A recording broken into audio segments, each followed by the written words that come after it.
Imagine waking up at 2:45 a.m., only to find someone stole parts straight out of your truck. Your chest burns, your heart races, and all you can think about is how violated you feel. Now imagine those same thieves realizing days later that you just destroyed the one thing they loved most. And there's nothing they can do to stop it. Yeah, this is one of those stories. If you ever dreamed of watching karma hit hard and seeing a thief get exactly what they deserve, hit that like button, subscribe, and get ready. Because today's story isn't just about revenge. It's about smart revenge. It all started on what was supposed to be a normal Monday morning. It was barely 2:45 a.m., pitch black outside, the world dead quiet except for the hum of crickets. I went out to warm up my truck before work, half asleep and clutching a mug of coffee. But the moment I turned the key, the silence shattered. Instead of the usual rumble of my diesel engine, I heard this awful metallic roar. Something was wrong. My gut twisted. I jumped out, crouched down, and there it was. My catalytic converters were gone, cleanly cut, pipes dangling. Someone had crawled under my truck in the middle of the night and stolen them. For a few seconds, I just stood there, breathing heavy, feeling that raw mix of shock, anger, and disbelief. You know that feeling when someone takes something that's yours, not just property, but something you work for, and suddenly you feel powerless? Yeah, that kind of anger doesn't go away easily. But instead of yelling or calling the cops, I took a breath. I told myself, okay, let's think. The discovery. Later that day, I checked in with my neighbor, who happened to have security cameras. And guess what? Those idiots didn't even bother to hide their faces. Right there in high definition were two kids from my area, both maybe in their early 20s, climbing under my truck like rats. Even better, their getaway car was instantly recognizable. A beat-up old Crown Victoria, an ex-police car. They'd turned into their own little crime mobile. The thing rattled like hell, no plates, busted taillights, and a trashy sound system that screamed across town every night. So now I had faces, I had a vehicle, and I had a plan. The calm before the storm. Instead of calling the cops. Because honestly, I didn't think they'd do much.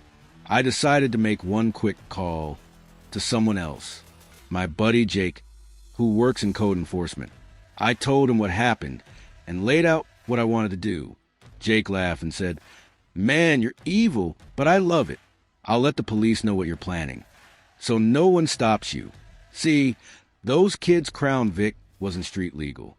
It had no license plates, no insurance, no registration, nothing. That meant, technically, it could be towed as a public nuisance.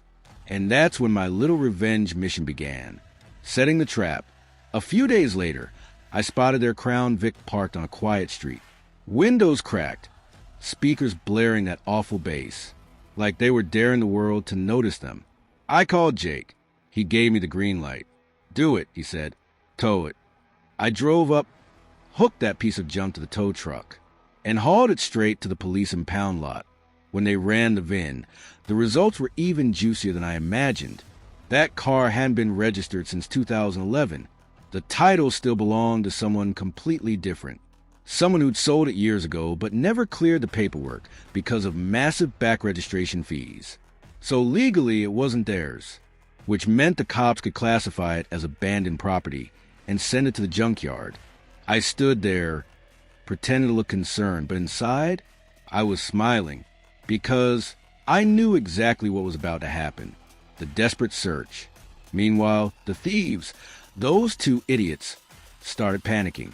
They thought one of their buddies had stolen their car as a prank. They ran all over town asking people if they'd seen it. They posted on Facebook like, "Someone jacked our ride, bro." They had no clue the car was sitting behind a chain-link fence at the junkyard, tagged, processed, and waiting for its final destination. And here's the best part. The junkyard owner already knew who they were. The cops had warned him in advance that these kids might show up causing trouble. The climax, justice served. A few days later, I got a call from Jake. He was laughing so hard he could barely speak. "Bro, you're not going to believe this. Those idiots just got arrested." Turns out they did find their Crown Vic. They showed up at the junkyard. One distracted the owner. The other tried to hop in the car and drive off, except the junkyard had already cut the drive shaft off the car to stop them. The moment they tried to start, it just clanked and died. When the owner confronted them, they flipped out, started yelling, and the police, who were already notified, showed up mid-meltdown. Handcuffs, mugshots, the whole humiliating show. And as they stood there, watching, the junkyard crew fired up the crane and dropped the hook straight through the roof of their beloved car. With one loud metallic crunch, the crane lifted it up, twisted it, and ripped that Crown Vic to shreds. Piece by piece, it crumpled like a soda can, the same way they crushed people's trust when they stole from others. Jake told me later, when the crane dropped the last piece into the scrap pile, those kids went silent, completely frozen. They just watched. Man, I wish I'd been there to see it. But even hearing it, it was enough. Aftermath. A week later, I drove by their trailer. The place looked dead. Curtains drawn, no music, no late-night parties. But I did notice one thing. A beat-up Jeep Liberty sitting in the driveway. No plates, no registration stickers. And let's just say, I already called Jake. Next time that Jeep hits the road, I won't just tow it. I'll make sure I'm front row for the show. Those two kids thought they could steal from hard-working people and get away with it. They thought the world didn't notice. But justice, real poetic justice, has a funny way of finding people who think they're untouchable. They lost their car, their reputation, and for a while, even their freedom. All because they messed with the wrong guy who knew how to play smart. You know, revenge doesn't always have to be loud or violent. Sometimes, the sweetest revenge is quiet, calculated, and perfectly legal. You don't fight fire with fire. You fight it with intelligence, patience, and a little bit of karma. If this story gave you that deep, satisfying feeling of justice, smash that like button and drop a comment below. What's the best revenge you've ever seen come full circle? And don't forget to subscribe, because I've got plenty more stories where karma hits exactly where it hurts.